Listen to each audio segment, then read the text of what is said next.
दोस्तों, आज की कहानी है सासू माँ मेरे माता पिता इस तीज के त्योहार पर कोई सामान नहीं लाएंगे। दोस्तों, कहानी शुरू करने से पहले अगर आपने हमारे चैनल को सब्सक्राइब नहीं किया है तो सब्सक्राइब कर लीजिए ताकि आपके पास पहुंचे हर नया वीडियो। आज मेरी शादी को 4 साल पूरे हो चुके हैं, पर इन 4 सालों में मैंने अपनी जिंदगी के कई पड़ाव देखे हैं। ऐसे पड़ाव जिन्होंने मुझे एक आदर्श बहू से तेज तर्रार बहू बना दिया, जिसने मेरी पूरी शख्सियत को ही बदल कर रख दिया। आइए मैं मिलवाती हूँ आपको अपने आप से। मेरा नाम संयुक्ता श्रवण जोशी है। मेरे पति श्री श्रवण जोशी जी अपने नाम के अनुरूप ही पूरे श्रवण कुमार हैं। हालांकि शादी के शुरुआती वर्षों में मुझे इससे समस्या नहीं थी, पर अब है, क्योंकि मेरा पति मजाल है अपने परिवार वालों के सामने कुछ बोल जाए, मुझे ही 10 बातें सुना लेगा। पर जिन लोगों के पीछे मुझे सुनाया जा रहा है मजाल है, उनके सामने एक शब्द भी मुंह से निकल जाए। खैर, पहले मैं आपको अपने पूरे परिवार से मिलवाती हूँ। मैं एक संयुक्त परिवार का हिस्सा हूँ, जिसमें मेरे सास ससुर, मेरे देवर देवरानी और मेरा बेटा अभिनव है।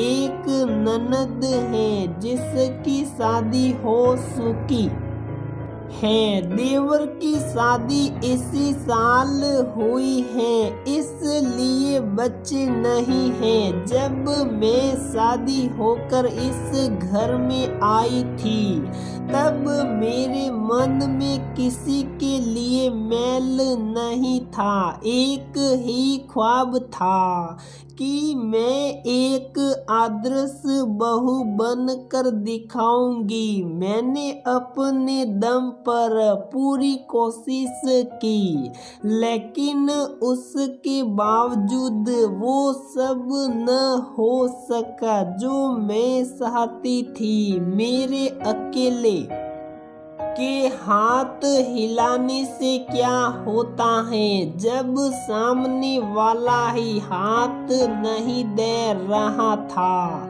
इसलिए ताली बज भी नहीं पाई और मुझ पर सबसे ज्यादा बदलाव आए मेरे बच्चे के जन्म के बाद, क्योंकि मेरी जिंदगी के उस खूबसूरत पड़ाव पर मुझे अकेले ही लड़ना पड़ता था, क्योंकि सही मायने में दुनियादारी की समझ तो मुझे उस वक्त हुई थी। मेरे बेटे अभिनव का जन्म हुआ था। घर में सब लोग खुश थे। कुआं पूजन की तैयारी जोरों शोरों से चल रही थी। मेरे मायके वालों से पहरावनी के नाम पर क्या क्या लेना था, उसकी लिस्ट तैयार की जा रही थी, पर मेरे सामने नहीं। मुझे तो थोड़ी बहुत बातें हैं मेरे पति बता दिया करते थे जिस दिन कुआं पूजन था उस दिन घर में अच्छी खासी रौनक थी। पहरावनी जब शुरू हुई तो मुझे भी बाहर बिठाया गया, पर पहरावनी देखकर मैं हैरान रह गई। मेरे ससुराल वाले सभी रिश्तेदार, यहाँ तक कि दूर दूर तक के रिश्तेदारों के कपड़े मंगाए गए थे। बेटी जमाई और अपने नन्हे नवासे के लिए सोने चांदी के गहने, जबकि मैं ये अच्छे से जानती थी कि मेरे पिता की स्थिति इतनी अच्छी नहीं है। पर फिर भी बेटी के ससुराल में प्रोग्राम था, इस कारण उन्होंने जरूर कर्जा किया होगा। मैंने पापा की तरफ देखा तो उन्होंने सब कुछ ठीक है का इशारा किया और मैं कुछ ना कह सकी। सब काम अच्छे से हो गया। उसके बाद में शाम को सब लोग इकट्ठे बैठकर बातें कर रहे थे। बातें क्या कर रहे थे? पहरावनी में 10 कमियां निकाल रहे थे। देखो तो मुझे तो साड़ी भी ढंग की नहीं दी, इसका कपड़ा तो काफी हल्का लगता है।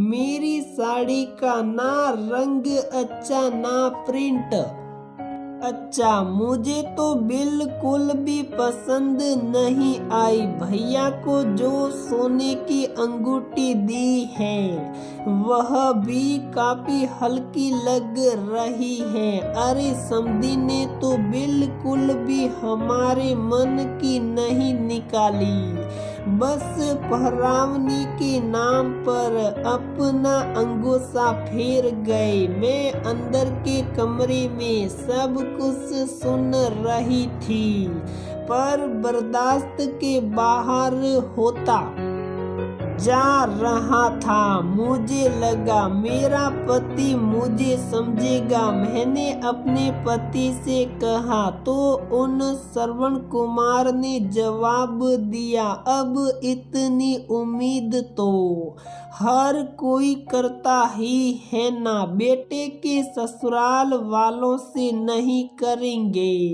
तो किस से करेंगे? पर पापा ने काफी खर्चा कर दिया और तुम्हें पता, उसके लिए उन्हें कर्जा भी लेना पड़ा। तो मेरे माँ बाप ने भी तो खर्चा किया है। मैं अपने पति की सोच देखकर चुप रह गई। गुस्सा कितना आया कि बस, पर मन में विरोध की भावना आ चुकी थी।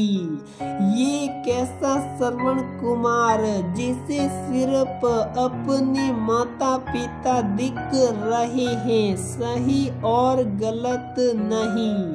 पर फिर उसके बाद कभी मुंडन के नाम पर, कभी चतुर्थी के सिंदारे के नाम पर, कभी त्योहार के नाम पर, कभी ढूंढ के नाम पर, पूरे साल भर मेरे माता पिता मेरे ससुराल वालों को देते रहे और मेरे ससुराल वाले बस मांगते रहे। किसी ने भी उन्हें मना नहीं किया। मैं विरोध करती तो मेरे माता पिता मुझे ही रोक देते। अरे बेटी के ससुराल तो देना ही पड़ता है, ये तो रीत है। लेकिन बेटे के पहले जन्मदिन पर मैंने पहरावनी के लिए मना कर दिया। काफी हंगामा भी हुआ। कभी भी अपने ससुर जी के सामने ना बोलने वाली मैं पहली बार उनके सामने थी। बहू समस्या क्या है? ये तो रीति रिवाज हैं जो कई पीढ़ियों से चले आ रहे हैं। हम कोई अनोखे तो नहीं ले रहे, पर पिताजी आप मेरे पापा की स्थिति अच्छे से जानते हो। वे कहाँ से देंगे? साल भर से तीज त्योहार देते देते कितना कर्जा उनके ऊपर चढ़ चुका है। हमने भी तो हमारी बेटियों की ससुराल में दिया है, इसमें गलत क्या है? किसी को तो रोकना ही होगा ना। गलत है तो गलत है। गिफ्ट कभी मांग कर लिया जाता है क्या? अब क्या पोते का जन्मदिन भी ना मनाए? बिल्कुल मनाइए, लेकिन किसी पर भार बढ़ा कर नहीं। पोता आपका है, परिवार आपका है, तो आप ही मनाएंगे। जन्मदिन मनाइए, लेकिन पहरावनी तो ना होगी।